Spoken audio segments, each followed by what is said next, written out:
Hello friends, welcome to my channel. આજે આપણે બનાવીશું પનીર ભીંડી. તો એના માટે મેં અહીંયા 250 ગ્રામ ભીંડા લીધેલા છે અને ભીંડાને સારી રીતે ધોઈને કોરા કરી લીધેલા છે. હવે ભીંડાને આપણે કટ કરી લેશું. ભીંડાને આવી રીતના કટ કરી લેવાના છે. બધા ભીંડાને આવી રીતે કટ કરી લઉં છું.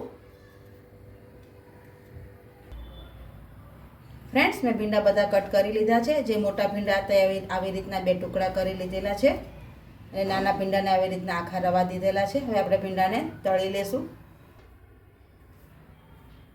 તેલ ગરમ થઈ ગયું છે અને આપણે ફાસ્ટ ગેસે ભીંડાને તળી લેશું.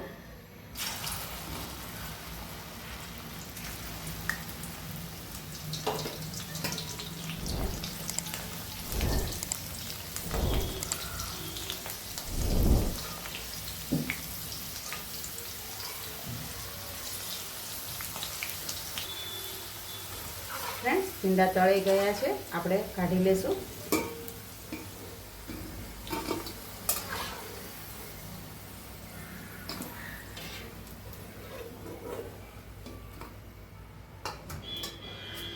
બીજા ભીંડા એડ કરી દેશું. ફાસ્ટ ગેસે આને પણ આપણે તળી લેશું.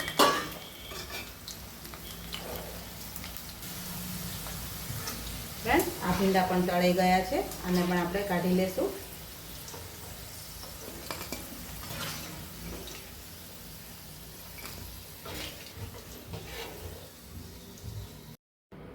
ફ્રેન્ડ્સ, મેં અહીંયા 2 મોટા ચમચા તેલ એડ કરી દીધું છે. તેલ ગરમ થઈ જાય એટલે આની અંદર આપણે જીરું એડ કરી દઈશું.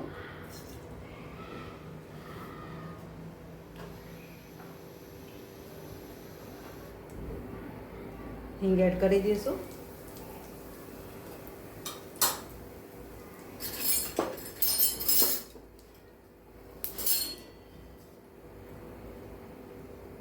મેં આ 3 મીડિયમ તીખા મરચાં લીધેલા છે, તે એડ કરી દઈશું.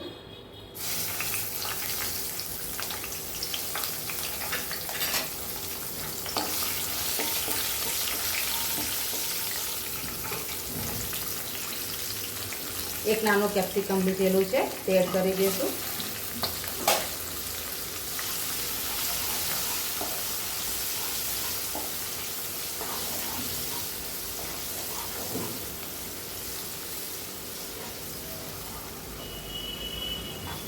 ગેસ આપણે મીડિયમ રાખવાનો છે.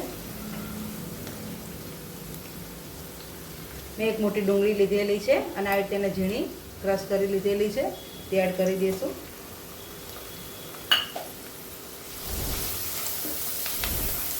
અને ડુંગળીની જ્યાં સુધી કચાશ દૂર થાય ત્યાં સુધી આને સાતળવાની છે. મેં અહીંયા મોટું ટામેટું લીધેલું છે અને એને આવી રીતે પ્યોરી બનાવી લીધેલી છે, તે એડ કરી દઈશું.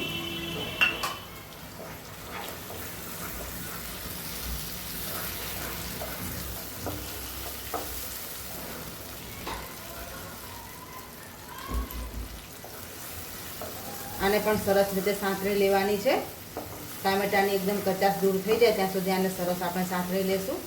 ટામેટા સરસ સંતળાઈ ગયા છે. હવે આપણે આની અંદર મસાલા એડ કરીશું.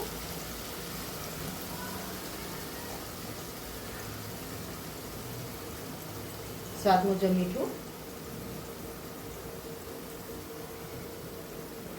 હળદર, ધાણા જીરું,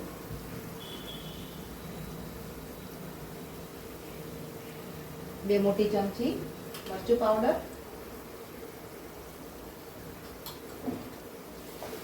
સારી રીતે બધું મિક્સ કરી લેશું.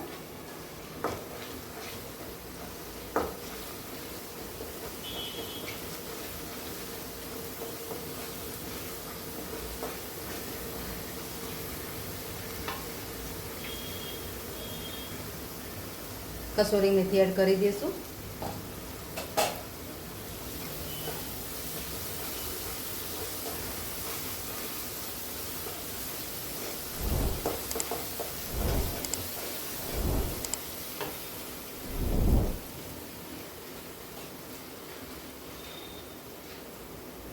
મેં આ દહીં લીધેલું છે. દહીંની અંદર શેકેલો ચણાનો લોટ એડ કરી દઈશું અને આને સારી રીતે મિક્સ કરી લેશું.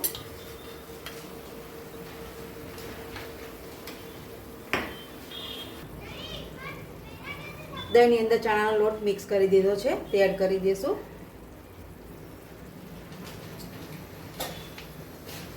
સારી રીતે બધું સરસ મિક્સ કરી લેવાનું છે અને ચણાનો લોટ શેકીને જ લેવાનો છે. મેં અહીંયા 1 ચમચી ચણાનો લોટ લીધો હતો.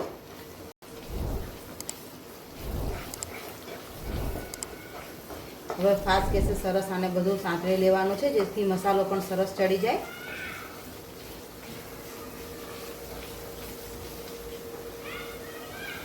એક ચમચી ખાંડ એડ કરું છું. ખાંડ તમે સ્કીપ પણ કરી શકો છો, પણ ટામેટા અને આપણે દહીં નાખ્યું છે જેથી ખટાશ ને ગળપણું સરસ બેલેન્સ થઈ જાય. હવે બધું સરસ રીતે આપણે મિક્સ કરી લેવાનું છે. 1 ચમચી ગરમ મસાલો એડ કરું છું.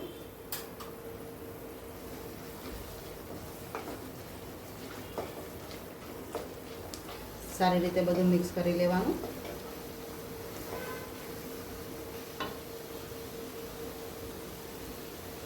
બે મોટા ચમચા પાણી એડ કરવાનું, જેથી મસાલો પણ સરસ રીતે આની અંદર ચડી જશે.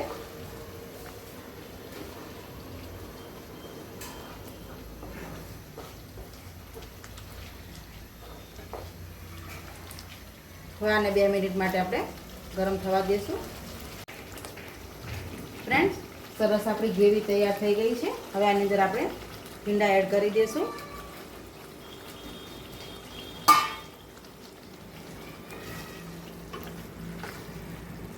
સારી રીતે બધું મિક્સ કરી લેશું.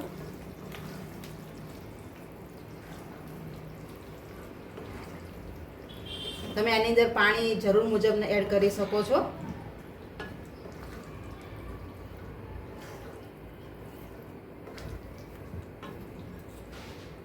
પનીર એડ કરી દઉં છું અને પનીરના પણ મેં આવી રીતના લાંબા પીસ કરી દીધા છે. જેવી રીતે આપણે ભીંડાના કર્યા છે તેવી જ રીતે પનીરના પણ કરી દીધા છે. આ શાક ખૂબ જ ટેસ્ટી થાય છે. તમે ઘરે જરૂર બનાવજો. નાના મોટા બધાને ખૂબ જ ભાવશે.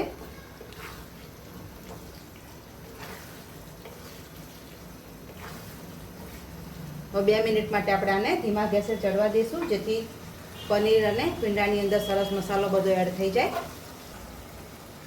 ફ્રેન્ડ્સ, અહીંયા આપણી સબ્જી રેડી થઈ ગઈ છે. આપણે ગેસ બંધ કરી દઈશું.